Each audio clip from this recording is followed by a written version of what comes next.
Good morning, everyone. It's Dr. Arlene Dijamco, the MultiDimensional MD. Thank you for joining me today, the day before Thanksgiving, for this episode on foods that can help reduce and clear intestinal parasites. So it's an interesting time to talk about this. I know we're in the holiday season, but this is something that's really important because so many people have been exposed to it. From the CDC, they say that at least 14% of the US population has been exposed to parasites. I feel like that number is much higher. Most people have been, to me, have been exposed to parasites at some time, and depending on the infection, this can affect millions of people. Your gut is also like a second brain. It has so much of your nervous system there. It makes neurotransmitters. It decides what nutrients to assimilate from the foods. It decides what to kick out from the foods and other toxins that's kicking out from the body. Your gut energetically has this gut instinct. So there's this role of your gut flora and how it interacts with your own nervous system and your own energy and how you can make decisions and take in information. And there's so much even in osteopathy that we can teach about the gut health, and even feeling the vibration of parasites in the body and how that's different than your own vibrations, or how some of them are helpful and some of them are not. So those different vibrations of your gut flora. I'm not saying that's the only way to know if you have any imbalances in your gut flora, but it is a way. And I realize that it's the day before Thanksgiving, and you might not think that this is a great time to talk about foods to help clear parasites, but so many of these foods are already seasonal foods that are that can support our gut health. They're incorporated into recipes in many fall traditions, and so I'm going to be highlighting these so that you can appreciate these foods even more.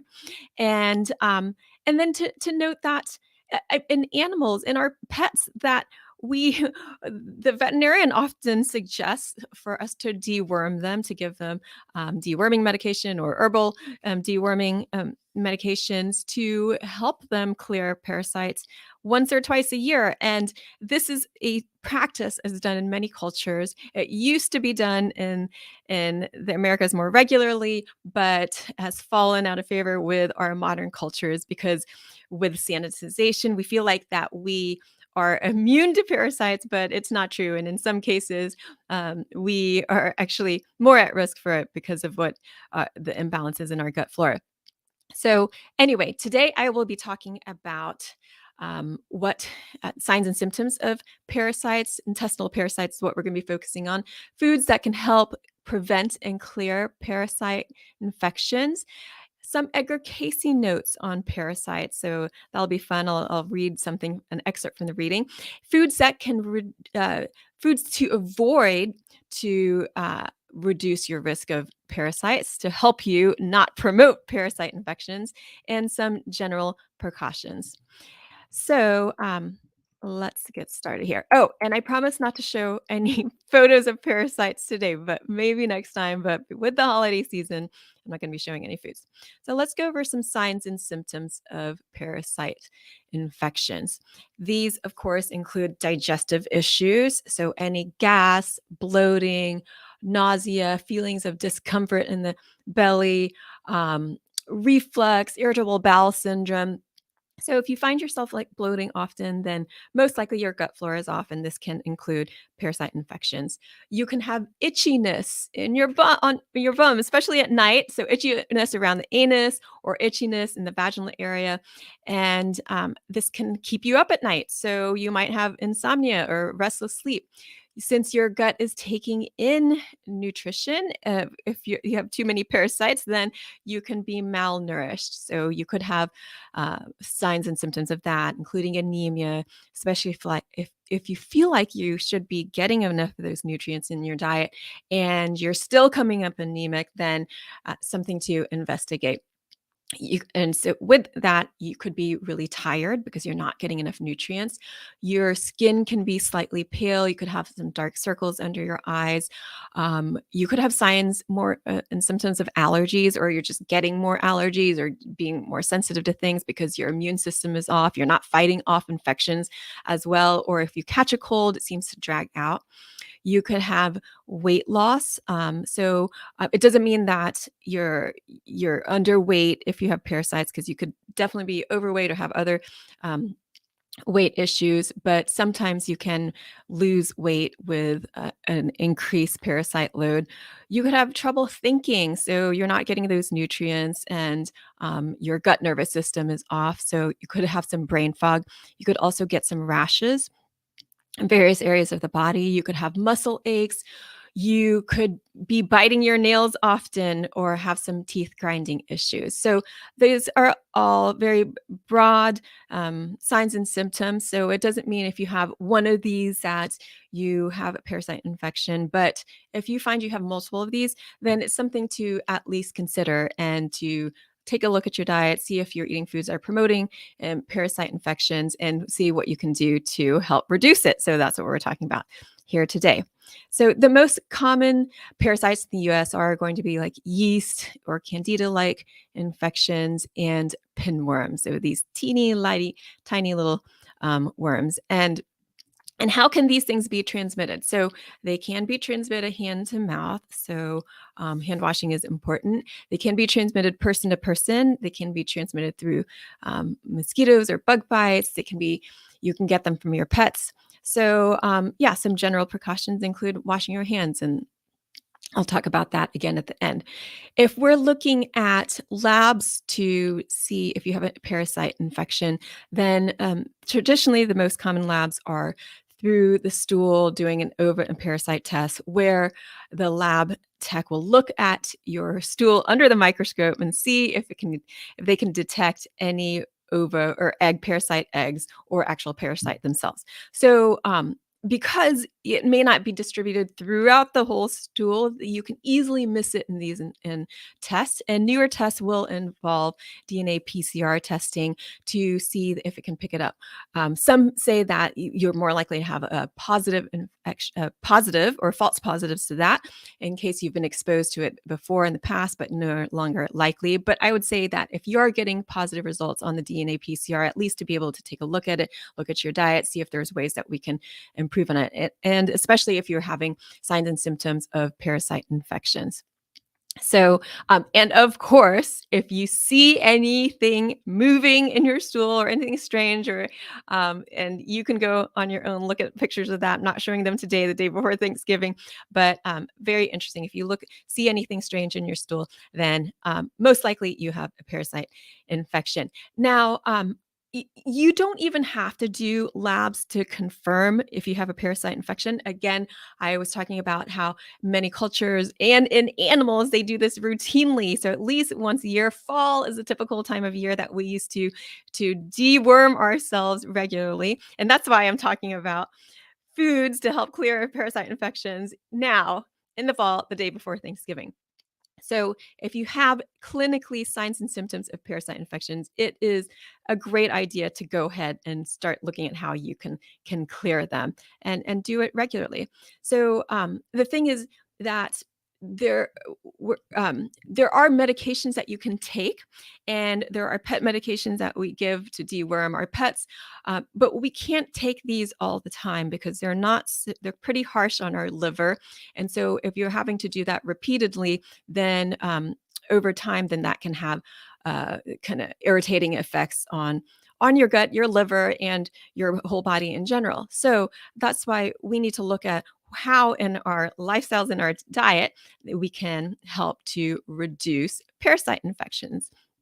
So traditionally, pumpkin seeds, papaya seeds, cucumber seeds can help reduce and clear parasite infections. So there was a study in Kenya with school-aged kids, and they were given papaya seeds. And they did that for 3 months, and they compared that to other kids that were taking medication for that amount of time, and then another group that didn't get either the papaya seeds or the medication. So they found a 64% reduction in parasite eggs versus the untreated group, and that's compared to a 78% reduction in the medicated group. So even though the medicated group, they showed a bigger reduction, I mean, we were just taking like one thing, papaya seeds, and not even looking at other things in the diet. And they saw such a big reduction in the parasite eggs in the stool. So that is really huge. And we're just talking about like one thing here. And then if you can do that and avoid the side effects of the medication, it's so big. So pumpkin seeds. This is the time of year. So you already had your pumpkins from Halloween. If you still have them around, and then scoop out those pumpkin seeds and you can roast them, or you can just buy pumpkin seeds. I really like the sprouted pumpkin seeds. You can get it at a Whole Foods or Sprouts, and use that in your diet. You can sprinkle it on salads. You can cook with it. You can use it in flavoring different things. So what else? Pomegranate seeds. This is my favorite fruit of all time, and I'm so excited because these are the couple months out of the year that I can get pomegranate, and it's so neat. I wish I brought one so that I could cut it open for you, because I found another way to cut it open. So you kind of cut a square out of the top, so edge it around and pop that off, and then you kind of like slice around the edges, and then you can peel it off. So I used to just cut it in half, but then it breaks all your pomegranate seeds. So this is a way you can kind of like gently peel it apart and not break any pomegranate seeds. It has that deep, dark pink plum color, tons of antioxidants, and so great in flavoring salads, to sprinkle into with other veggie dishes, and anything. So what are other fall flavors? Cinnamon, clove. So this is why I'm talking about it this time of year, because these are all things that we are using to cook our meals and holiday meals. So traditionally, like in Ayurvedic medicine, you could take clove and cinnamon, mix that with a little bit of honey, which is also helpful for your gut. Take a spoonful of that every day. But I like to incorporate these more into the foods I'm eating instead of having to think about taking everything medicinally. Think about ways that you can incorporate the flavors of clove and cinnamon into your foods.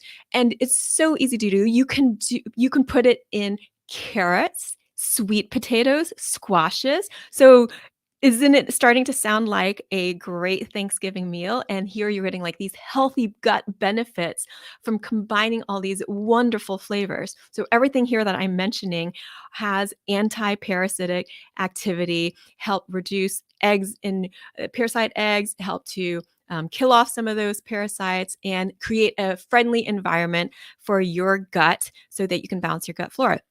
So, what have I mentioned so far? Pumpkin seeds, papaya seeds, cucumber seeds, pomegranate, clove, cinnamon, carrots, sweet potato, squash.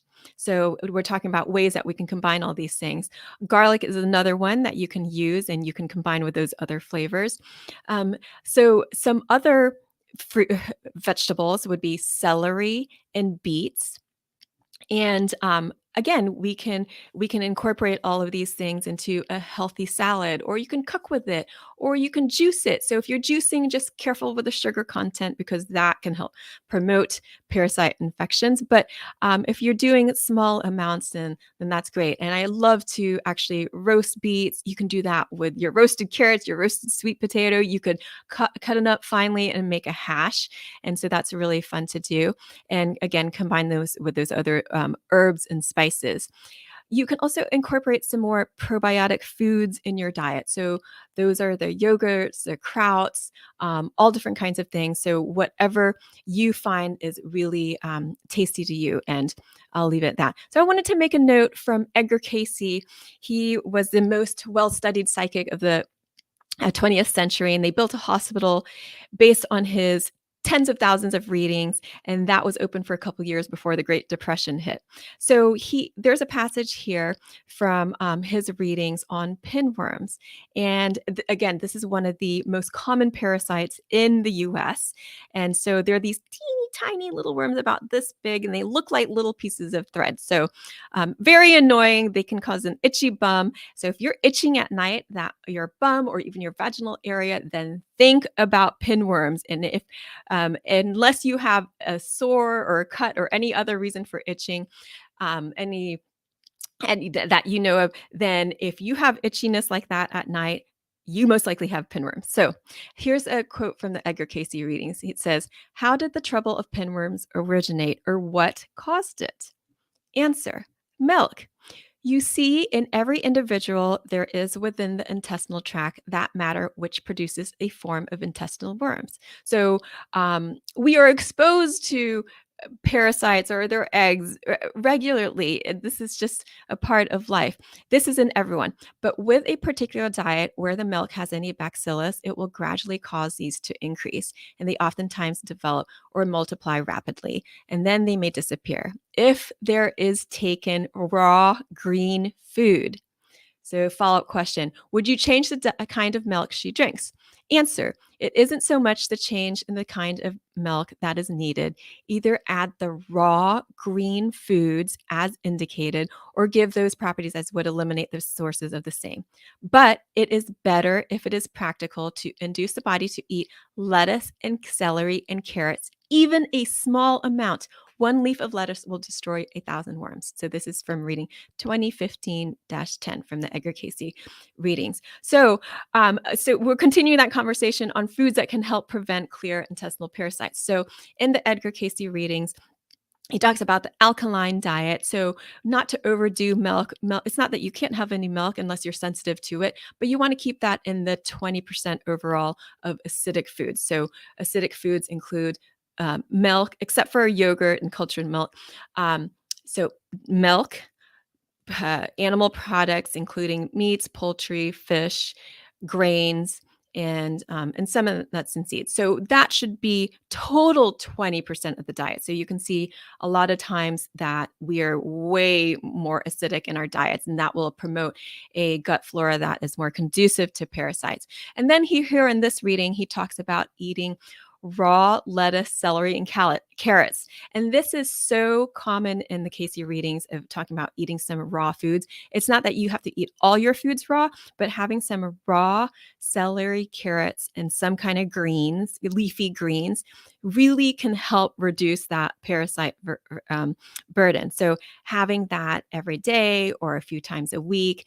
And now it's fall, so we're cooking more of our veggies, but still to have some raw foods: celery, carrots, lettuce, green leafies. So I'm saying it over and over again, just so you can start to absorb it and feel that this is so important for your gut health, and how this can help you reduce your parasite burden. So again, if you're just hopping on, go back and listen to the signs and symptoms of parasite infection so that you can see, is this something that I might have? And you can start to incorporate some of these things and the holiday foods that I talked about, but then also some of these raw foods too.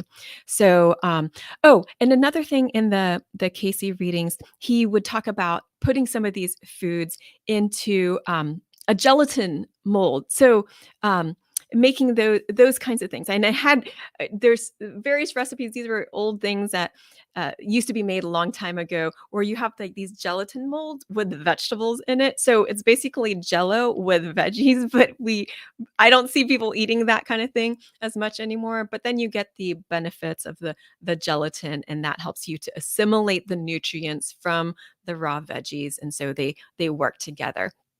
So just a note on that. So, and then briefly, what to avoid to help you clear parasites.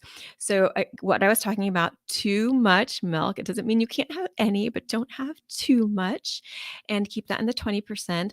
Alcohol. So alcohol is a little bit harder on our liver, and it also helps. It promotes like fermentation in your gut, and that will help that will promote parasites rather than reduce the burden of parasites. Eating too much processed sugar. So, and I talked about last time about CoQ10 and mitochondria and how these kinds of foods will actually smash your mitochondria. And so you can see it has many different effects. So, too much processed sugar and processed foods, including white rice, white bread, white potatoes. So, all those like white kind of carbs. So, we want to reduce those when we are trying to fight off parasites, or I like to think of it as promoting a more nourishing environment for a friendly gut flora. So, both nourish and detox. So we need that balance of both. And finally, just some general precautions. So, some lifestyle factors to help you reduce being exposed to parasites. Wash your hands before you eat.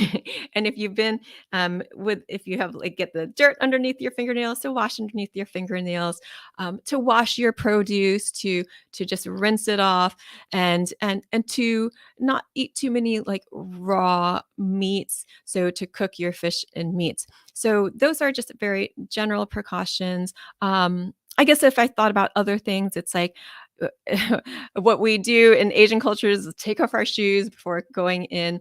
Um, Once you go in the house, so it's just reducing your exposure to parasites and parasite eggs because these are often microscopic and you won't be able to see them.